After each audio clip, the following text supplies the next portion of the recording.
Olá, bom dia. Está começando mais uma edição do programa Resenha. Amanhã, domingo, é Páscoa para toda a comunidade cristã, data que é comemorada todos os anos e relembra a crucificação, morte e ressurreição de Jesus Cristo. Mas qual o verdadeiro sentido da data para as outras religiões, para as famílias, diante desse cenário de pandemia em que estamos vivendo? Para o nosso bate-papo de hoje, a gente recebe no programa o padre Robério Lima e o pastor Enos Ferreira. Também aqui conosco o jornalista Eduardo Bueno. Há quem diga que estamos vivendo um momento de caos social e caos político, de inoperância, de responsabilidade, né? Então há várias explicações para isso, de individualismo, né? Enfim, estamos vivendo um cenário caótico, né? Que chega até as nossas casas, aos nossos lares, e a gente está perdendo amigos, desconhecidos, pessoas que a gente conhece de longe, mas que de repente a gente sabe que faleceram, né? Ou que não tiveram assistência médica, né? Mas o que eu percebo e que a gente percebe no nosso meio jornalístico, né, Bueno, entrevistando pessoas muito sensíveis a esse momento, é que nos parece, né, que as pessoas estão se voltando muito para esse Deus, né, que parecia, né, para algumas pessoas até distante, parece que ele está se aproximando mais. Vocês como pessoas que estão ligadas a essa fé, né, e que têm toda uma igreja, né, e toda uma congregação para dar conta, percebem isso? Percebem esse chegar das pessoas nesse momento? Cristiane, eu queria me dirigir a você falando das profecias. De fato, o próprio Senhor Jesus, uma certa vez, foi perguntado pelos seus discípulos acerca dos dias do fim. E ele disse que antes de vir o fim, algumas coisas aconteceriam. Uma delas é a manifestação de pestes, né, terremotos. Ele fala de maremotos, de surgimento de falsos profetas, falsos cristos, né, ensinando falsas doutrinas. Então, isso está dentro desse contexto que, de fato, aponta para que o homem enxergue Deus, né? A gente viu recentemente em uma grande festa de carnaval, uma escola de samba fazendo uma espécie de escárnio com a figura do nosso Senhor Jesus Cristo. Então, na verdade, por que desrespeitar a fé e os símbolos, aquele que de fato são os símbolos para nós, por exemplo, o nosso Senhor Jesus Cristo sendo vituperado em uma festa. Então, essas coisas fazem as pessoas se lembrarem que precisam de Deus, que precisam se achegar a Deus. E muito mais agora, nesse período de pandemia que a gente está vivendo, e nós contextualizando aqui ao tema que nós estamos trabalhando, que é a Páscoa, que nos traz a lembrança de que nessa semana, que a gente convencionou como a Semana da Páscoa, no tempo em que Jesus estava aqui, ele estava já nos preparativos de entregar a sua vida, de morrer, de cumprir a sua missão como Messias, que daria a sua vida, o Cordeiro de Deus, que tira o pecado do mundo. Então, todas as pessoas precisam perceber que esse é o momento de se voltar para Deus, com certeza. Padre, como é que o senhor vê esse momento? Só para ele responder, Bueno. Sim. Eu concordo com isso que o pastor nos coloca. Agora, eu acho que a gente tem que ter cuidado para a gente não olhar para um Deus punitivo, justiceiro, castigador, e a gente achar que todas as nossas mazelas sociais, né, políticas, econômicas e até religiosas... Ou então um Deus que faz mágica, exato, né? Resolve então tudo, elas são fruto de um Deus. Essa era uma imagem que se tinha no Antigo Testamento e que Jesus ele veio mostrar Deus como o Pai, que é amor, que não é mais o justiceiro que está lá com o chicote anotando tudo, né? Então, assim, eu coloco dessa forma para a gente não pensar que a pandemia é Deus que está se revoltando com os nossos pecados. Eu acho que ela tem outros aspectos que são mais importantes, porque senão a gente tira a culpa a responsabilidade de quem tem. Inclusive a nossa, né, Inclusive a nossa. E aí a gente vai coloca tudo para Deus, porque afinal de contas aí a gente resolve o problema, né? Esse é um aspecto, né? Agora, acho que todo momento, quando a gente está com dor, a gente geme mais, né? Isso é óbvio, né? Então, os momentos de adversidade, a gente tende a se apegar aquilo que pode nos dar força, né? Você pode até não gostar de um chá, mas quando a dor está grande, você me dá mesmo, que chá é esse mesmo? Pode trazer. Até né? a injeção a gente tem. Até a injeção, né? Então, claro que num momento desse, algumas pessoas se voltam, né? Eu não acho que Deus usa isso para tocar o coração. Aquilo que Deus mais poderia ter feito foi o gesto já completo da sua doação, né? Da sua entrega por amor. Eu não merecia, o pastor Enos não merecia, ninguém de nós merecia. Se entregou porque nos ama, porque é misericordioso. Então a nós cabe responder a esse amor. Agora, as situações da vida da gente vão também, às vezes, abrindo os nossos olhos ou fechando. Nesse caso, a gente, né, a perspectiva é que a gente se abra e veja que nós não somos tão autossuficientes de podermos viver sem Deus, né? E aí a gente se volta para aquele que pode, de fato, nos proteger. Surgiu um boato, uma suposta profecia de que existiria um cavaleiro. Enfim, isso fez com que muitos fiéis da Igreja Católica, da Igreja Evangélica, virassem a madrugada com medo e sem dormir. Que avaliação o senhor faz desse momento? Não seria um momento que deveria as pessoas estarem procurando a religiosidade para ter um pouco de paz e tranquilidade no momento de pandemia, em vez de estarem aterrorizadas? Como é que o senhor avalia tudo isso que aconteceu? Muito bem. Foi maravilhosa a tua pergunta, porque essa profecia, essa dita profecia, encheu vários grupos e muitas pessoas preocupadas. Nós falamos agora há pouco que assim, as pestes, as doenças, elas são sinais, sim, do fim. Está escrito, Mateus 24, 25, Lucas, os evangelistas narram isso, e desses sinais, que a gente chama sinais dos tempos, é o surgimento de falsos profetas.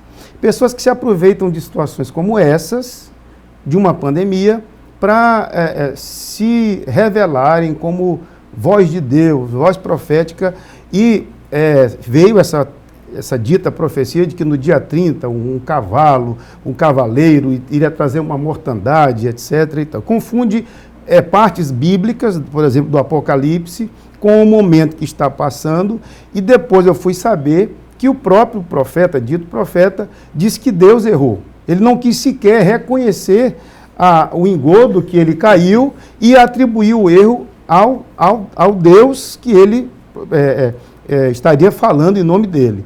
Deus não erra, Deus é inerrante, Deus é perfeito. Né? E essas falsas profecias que surgem em momentos como esse, elas devem ser avaliadas. Quem gosta de ler a Bíblia precisa saber que a Bíblia é o filtro para qualquer palavra.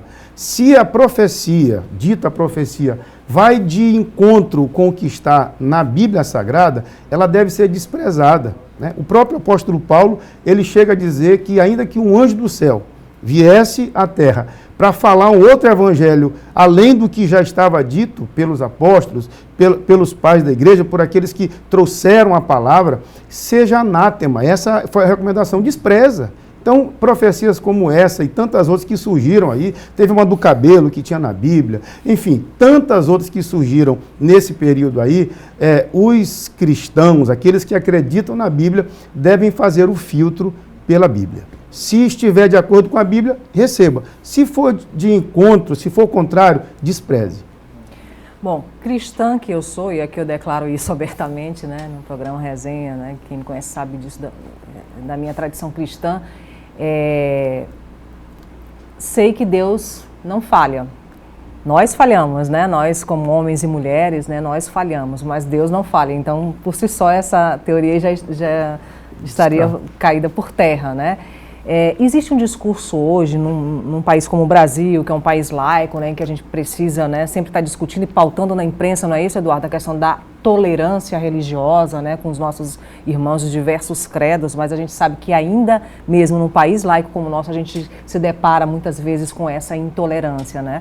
Mas há cada vez mais abertura e a discussão por uma igreja mais ecumênica, né, onde pastores, padres, dirigentes, né, de outras instituições dialoguem para um bem comum, né, e para determinado fim, porque a gente sabe que cada religião tem um preceito e esses preceitos precisam ser respeitados. Mas vocês acreditam que hoje há uma maior abertura para esse diálogo mais ecumênico, né, em prol, né, de uma sociedade mais justa e mais equilibrada?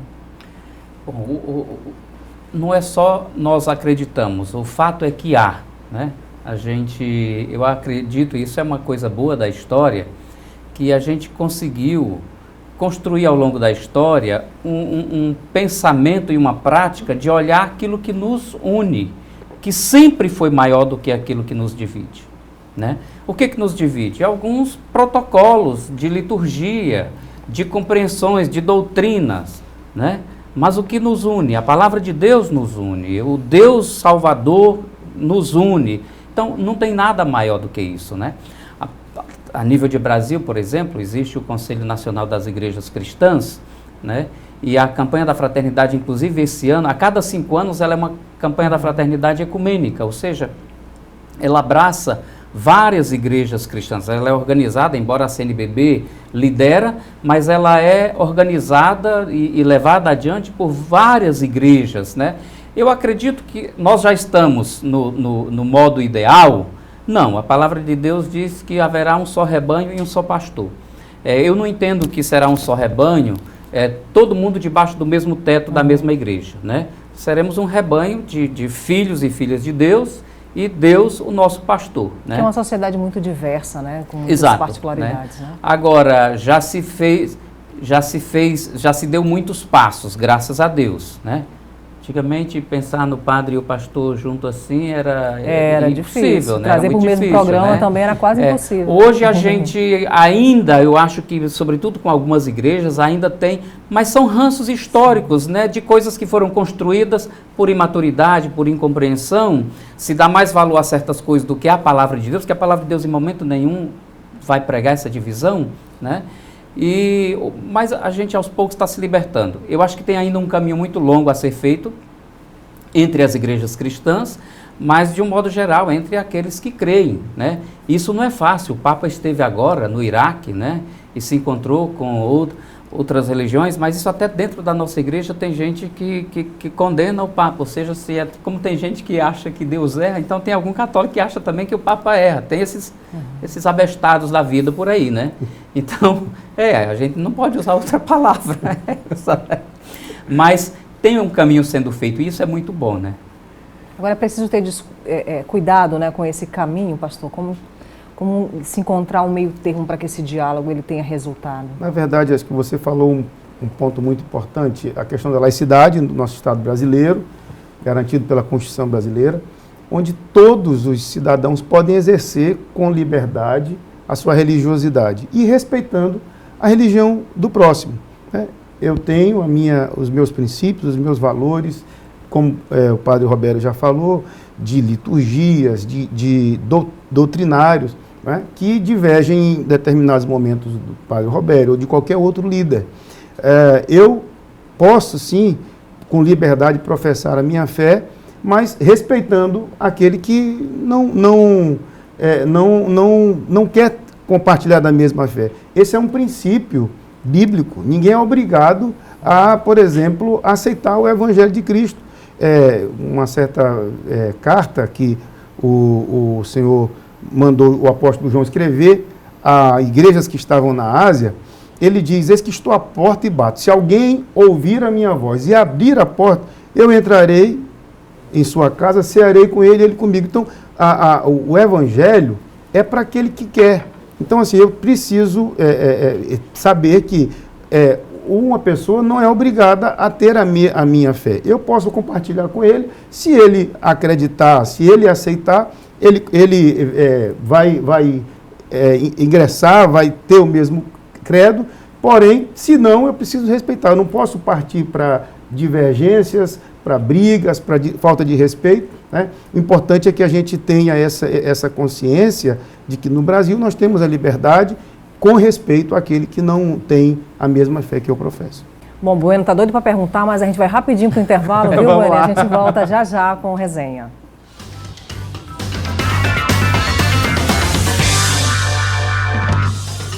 Nós estamos voltando com resenha depois de um rápido intervalo e a gente conversa aqui com o Padre Robério e o Pastor Enos, que são nossos convidados de hoje. A gente está falando sobre o momento da Páscoa e o Eduardo Bueno, jornalista da casa, é convidado para participar desse programa. Bom, Eduardo, é a sua vez agora. De 2018 para cá, principalmente das eleições presidenciais, a gente viu muita gente utilizar o discurso religioso, mas misturar o discurso religioso com aquele discurso radical, de intolerância. E daí eu pergunto para o Padre Robério, né, o senhor acredita que está acontecendo meio que uma confusão mesmo da fé com a política, tudo isso se misturando, onde deveria estar separado, onde eu utilizar a minha fé para tentar convencer as pessoas politicamente? O senhor acha que está acontecendo aí algum tipo de confusão, mistura nos temas? Olha, eu entendo que a fé e a política, elas fazem parte da vida das pessoas, mas elas têm o seu campo, né? Eu acho que uma coisa é o púlpito, uma coisa é o altar, outra coisa é o palanque político. Até porque, na minha igreja, como na igreja do pastor Enos, né, na minha igreja todos são cristãos católicos, todos são eleitores, né? Agora, tem a liberdade, nós vivemos num país democrático, então eles têm a liberdade de votar ali, acolá, nesse ou naquele, né? Então, toda vez na história, Eduardo, desculpe, toda vez na história que se uniu e se tentou fazer uma simbiose da política e da religião, o troço não prestou, deu errado, deu problema. Hoje nós vivemos isso, né? Também, infelizmente. Eu espero, rezo e torço para que essas sombras, elas não demorem muito, porque não faz bem. Nunca fez bem. Também hoje não está fazendo bem e não fará bem. Agora, às vezes, eu digo que já que estamos num ambiente de conversa religiosa, o inimigo se aproveita, às vezes, né, daquilo que é bom para arruinar o que é bom e estabelecer o que ele quer estabelecer, né? Então, nós temos que ter esse cuidado também, ter muito discernimento, né, porque não é só dizer Senhor, Senhor. O demônio também reconheceu Jesus Cristo, né? E esteve com Jesus, por exemplo, no deserto, num momento importante, quando Jesus se preparava para a sua missão. Mas ele continuou sendo demônio, continuou do lado dele, ele não passou para o lado de Jesus, e nem Jesus para o lado dele, né? Então a gente tem que ter muito cuidado, eu vejo dessa forma, né? Há um perigo, né? Sobre esse assunto, Eduardo, eu li recentemente um livro de um teólogo batista americano, Wayne Grudem. Ele falou sobre, o tema é cristão e a política. Ele diz que um dos grandes erros de alguns cristãos é querer usar da política, dos elementos, das ferramentas da política, para querer impor a sua fé. Nós não podemos, né? O padre muito bem colocou isso com muita nitidez. A igreja tem a sua marcha, o Estado tem a sua marcha, né? A política, a igreja, elas não podem se misturar. Eu preciso convencer alguém daquilo que eu imagino, por exemplo, como um princípio de fé, pregando a palavra, pregando o evangelho. Se a pessoa não mudar de atitude, ouvindo o evangelho, não vai ser a força da política que vai fazer aquela pessoa mudar um pensamento que a Bíblia expõe como, por exemplo, pecado, né? Então, eu acho que a gente tem que ter muito cuidado nessa questão da mistura fé e política. A gente precisa exercer a nossa fé, né? Exercer a nossa fé e também exercer a nossa cidadania, mas não deixar que ambas se misturem. Talvez um dia, né, quem sabe, não sei se estaremos por aqui, né, Eduardo, a gente consiga essa unidade, estar juntos, né, sob uma mesma égide, né, e em um Deus. Se a política, né, olhasse para o evangelho como algo de fato importante e determinante, porque para mim, amar ao teu próximo como a ti mesmo já resolveriam todas as questões. Problemas, né? Se a gente praticasse isso todos os dias, né? No nosso trabalho, na nossa casa, na política, né? Em qualquer ambiente, né? Se a gente praticasse isso. Mas parece que o evangelho ainda não está, né? Sob o comando, né? De todas as instituições. Se tivesse, talvez a gente tivesse uma sociedade muito mais justa. Voltando para essa questão da Páscoa, me parece muito que aquela imagem, né? Do Cristo né, fazendo aquela peregrinação com a cruz, né, e sua coroa de espinhos e pregado na cruz, e aquele momento em que ele dá o último suspiro e diz: Pai, perdoa, eles não sabem o que fazem, né? Isso me remete muito a uma palavra chamada liberdade, né? Então, essa coisa do crer, né, que para muitos, né, ter um Deus significa você se fechar, você estar preso numa doutrina, numa religião. Para mim me soa muito com essa coisa da liberdade, dessa palavra, né, que às vezes a gente perde o sentido dela. Como é que vocês veem isso, né, esse significado? O evangelista João, ele vai dizer: se pois o Filho vos libertar, verdadeiramente sereis livres. Conhecereis a verdade e a verdade vos libertará. O Evangelho, assim, o sacrifício de Jesus no Calvário, ele veio justamente proporcionar a libertação. Veja que os homens, eles andam carregados de problemas, problemas de toda a ordem, problemas espirituais, problemas sociais, emocionais, familiares, né? E quando ele aceita a Cristo Jesus, quando ele recebe o Evangelho, ele passa a tirar um fardo, um peso pesado que está sobre ele, que são todas essas mazelas.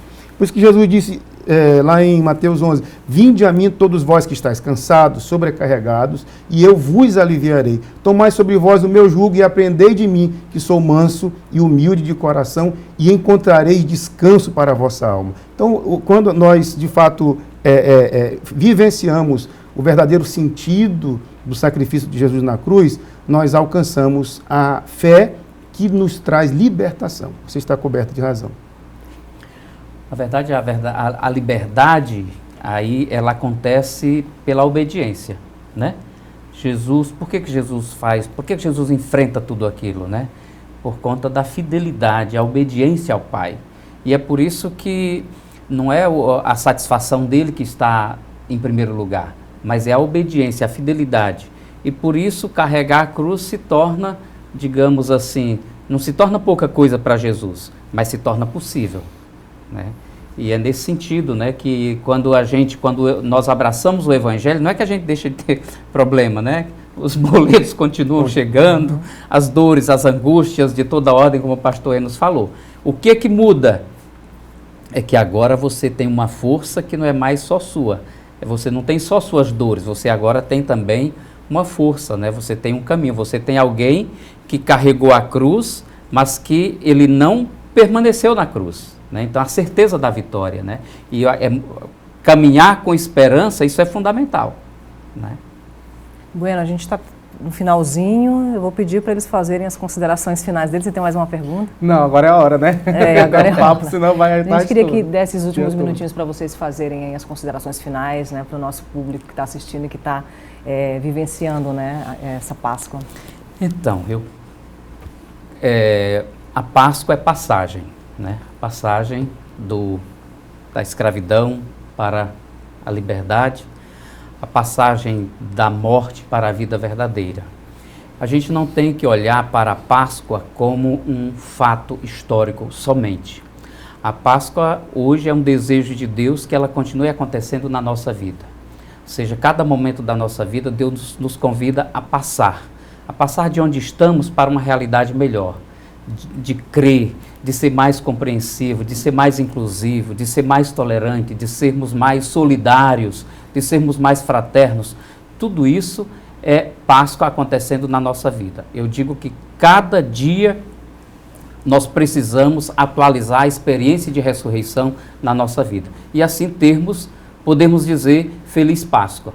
É quando a gente permite que o novo de Deus, que a vitória de Deus, que a luz de Deus, que expulsou aquela pedra para romper o túmulo e irradiou sobre toda a humanidade com uma luz de salvação, quando a gente permite que ela também inunde a nossa vida, ilumine os nossos caminhos e nos faça ressuscitar cada dia. Haverá uma ressurreição para a vida eterna, mas a gente não precisa esperar só para lá.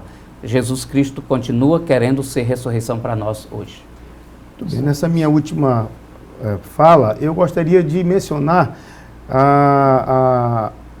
uma verdade que o Senhor estabeleceu ao celebrar a última Páscoa com os seus discípulos. Lá em Mateus 26, ele vai dizer, depois que serve com o pão, dizendo, este pão é o meu corpo que é dado por vós, fazer isto em memória de mim. Depois que ele dá o cálice, ele diz, este cálice é o novo testamento, é a nova aliança no meu sangue, fazer isto em memória de mim. Ele estabelece ali uma nova aliança, né? A Páscoa, como o padre muito bem falou, não deve ser vista apenas pelo aspecto histórico, mas também pela verdade que o Senhor Jesus ensinou ali. Ele estabeleceu uma nova aliança que é celebrada na Santa Ceia. Quando nós participamos da ceia e comemos o pão, bebemos o vinho, nós lembramos do sacrifício que ele fez na cruz, que nos proporciona o perdão, a salvação e a libertação.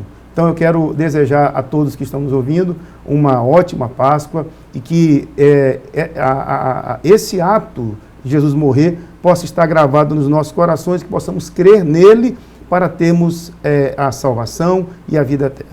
Pastor Enos, muito obrigada pela sua participação. Padre Rubério, muito obrigada, viu? Eduardo Bueno, obrigada pela participação aqui no Resenha também.